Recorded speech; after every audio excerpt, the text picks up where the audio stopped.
जय Jagannath dear students welcome to our channel fast job cracker. देखंतु dear students आमर central board of secondary education तरफ गोटे advertisement आसी आज डेट्रे माने 24/10/2025 एडवर्टाइजमेंट टी तुमर सीटीईटी एग्जाम रिलेटेड। देखंतु पिला माने central teacher of eligibility test तुम्हें जदि पास करिवो देन तुम्हें केवीएस रे हला केवीएस रे पोस्टिंग पाई परिवो। केवीएस रो पीआरटी पोस्ट रे तुम्हें पोस्टिंग पाई परिवो पिला माने। ओके जमी आम ओडिशा रे टीचर होगापाई आमको ओटीईटी एग्जाम देवाक पड़े से भाई पिला माने जदि आम आम ओडिशा रे हो बा अन्य कौन स्टेट रे सेंट्रल गवर्नमेंट गोटे जॉब करने को चाहिए सेंट्रल गवर्नमेंट रो टीचर होगा चाहिए देन आमको सीटीईटी पास करने को पड़ो। आम ओडिशार प्रत्येक जिले में पिला माने आमर केवीएस अच्छी आउ से केवीएस रे आम पोस्टिंग हो पारिबा जदि आम सीटीईटी पास करवा। सीटीईटी जहाँ सीटेट कह जाए आ जार एग्जाम डेट ऑलरेडी अनाउंस कर दि जाइए।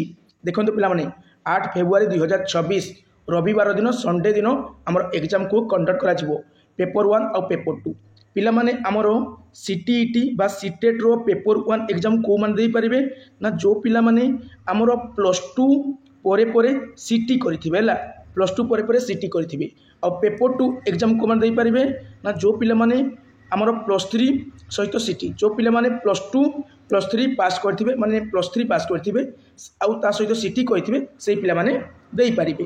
ओके पिला माने पूरा सिंसियरली पढ़ो आउ आम चैनल तो ऑलरेडी नोट अवेलेबल अछि ओटीटी रो नोट जा सीटीईटी रो मजा नोट ता सेम नोट तुमने चाहिए परचेज करि पारिबो आउ सीरियसली प्रिपरेशन करि पारिबो। ओके पिला माने तो पिला माने बहुत सुंदर अपडेट थिला निश्चय भाव में तुमने कौन करो अप्लाई करो आ तुम एग्जाम डेट को दृष्टि रखिकी प्रिपरेशन करो फुल स्ट्रेटेजी सहित। ओटीटी रो नोटिफिकेशन केबे आसीबो ओडिशा टीचर एलिजिबिलिटी टेस्ट रो नोटिफिकेशन केबे आसीबो पिला माने तुमरो डिसेंबर मंथ रे आसीजो पिला माने आ तुमरो जनवरी सुधा तुमरो अप्लाई स्टार्ट हो जिवो। ओके तो वर्तमान विदाय नउछि जय जगन्नाथ।